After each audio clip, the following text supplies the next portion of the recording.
오늘은 제가 그림을 그리는 것에 대해서 이야기를 한번 해보려고 합니다. 제가 온라인 클래스에서 수강생분들이 올려주시는 그림을 보고 피드백 글을 써드리면서 참 여러 가지 생각이 들었는데요. 한 번쯤은 정리해서 혼자 그림을 공부하며 그리시는 분들과 나눠봐도 좋을 것 같은 생각으로 영상을 만들게 되었습니다. 소개하고 싶은 멋진 작가님들이 정말 많지만 함부로 작품을 쓸 수가 없기 때문에 저의 개인 작업을 인용하여서 설명하게 되었습니다. 제가 왜 썸네일에 재능이라는 말을 썼냐면요. 미술뿐 아니라 예체능은 재능이라는 프레임에 갇히기 정말 쉽기 때문입니다. 조금 하다가 잘 안 되면 그림은 역시 재능이 있어야 하나 봐 하는 프레임에 자기도 모르게 들어갑니다. 하지만 제 생각에는 그림을 잘 그리는 것은 마치 영어 공부를 하는 것과 비슷하다고 생각합니다. 특히 영어 회화를 공부하다 보면 선생님들께서 언어는 잊어버리면 또 집어넣고 또 잊어버리면 또 집어넣는 그런 반복의 과정인 것이지 학문이 아니라고 말씀하시는 것을 자주 듣게 됩니다. 그림도 마찬가지입니다. 사람의 감정이나 가치관 또는 어떤 지식을 효과적으로 전달할 수 있는 하나의 언어입니다. 그래서 그림을 단순히 잘 그리는 단계까지는 의식적인 노력만 꾸준히 반복해준다면 혼자서도 충분히 잘 그릴 수 있습니다. 물론 전업작가가 된다면 자신의 생각을 연결할 수 있는 힘이 필요합니다.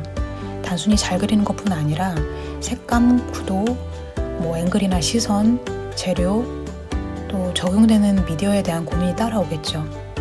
하지만 내가 보는 대상을 원하는 퀄리티로 구현해내는 정도는 혼자서도 충분히 가능합니다. 그러기 위해서는 무조건 많이 그리는 것이 아니라 앞서 언급한 것처럼 의식적인 노력이 필요한데요. 체크해 볼 수 있는 방향성에 대해 크게 3가지를 소개해 보려고 합니다.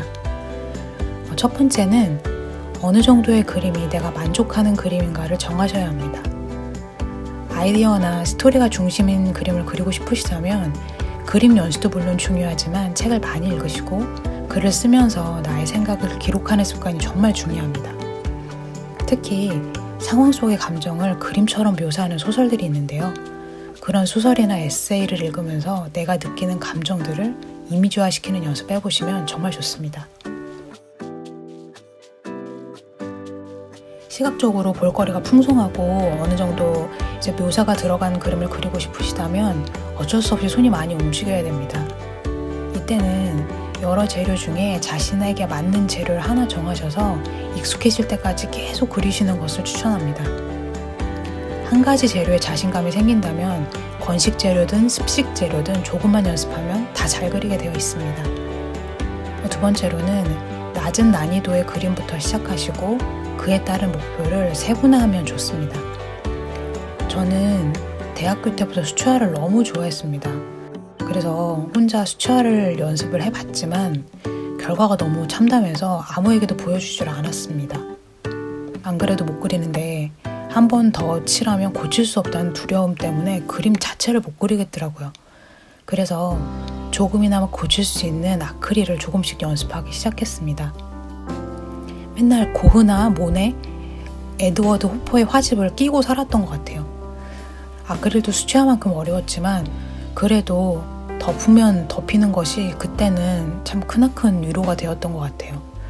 어떤 재료를 쓰시든지 제일 만만한 소재를 먼저 선택하시고 가장 먼저 베이스톤을 어떻게 칠하는지부터 관찰해 보세요. 요즘에는 해외나 국내 훌륭한 작가들이 유튜브에서 튜토리얼을 공유하고 있기 때문에 배울 곳이 많습니다. 그 다음에는 톤의 단계를 어떻게 섞는지, 색은 어떻게 쓰는지 이 작은 소품 하나를 완전히 정복한다는 생각으로 눈으로 움직임을 익히시면 좋습니다.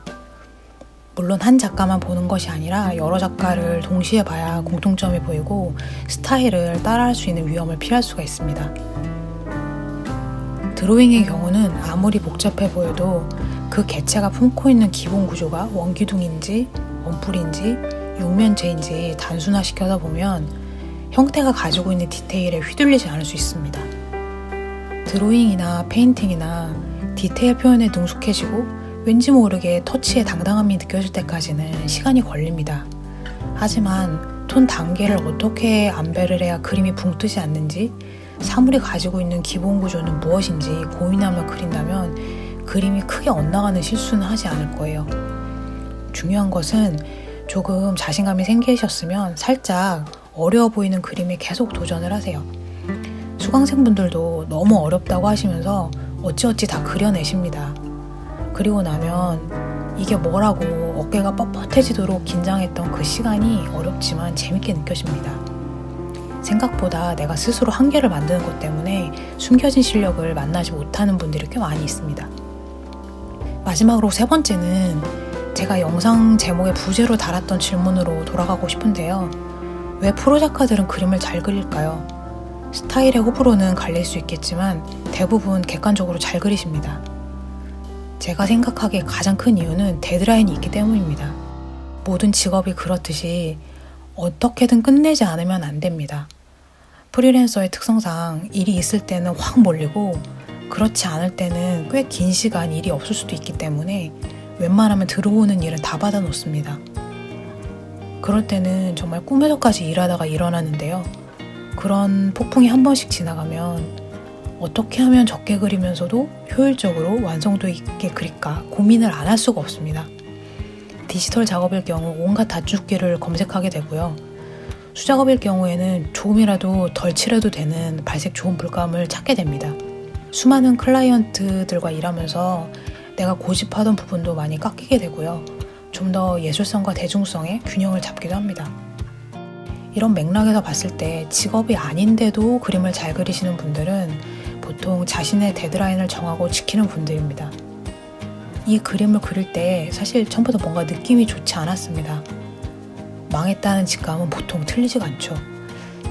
펜으로 더 그려보고 연필로 질감도 추가해보고 심지어 붓펜까지 써봤지만 역시 망했습니다.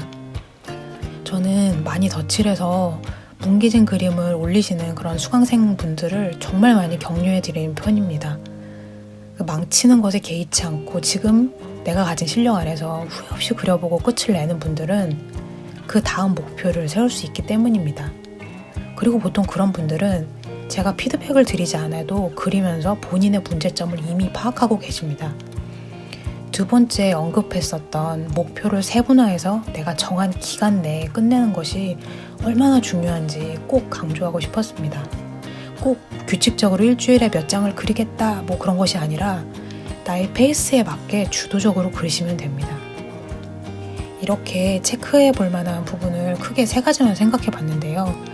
그림을 잘 그리기 위해서는 어쩔 수 없이 기본기가 필요합니다. 어느 분야나 마찬가지겠지만 기본기를 다루는 과정은 지루하고 그리 재미있지가 않습니다. 그리고 노력을 하는 만큼 성과가 보이면 좋겠는데 무슨 바이러스도 아니고 잠복기가 있죠.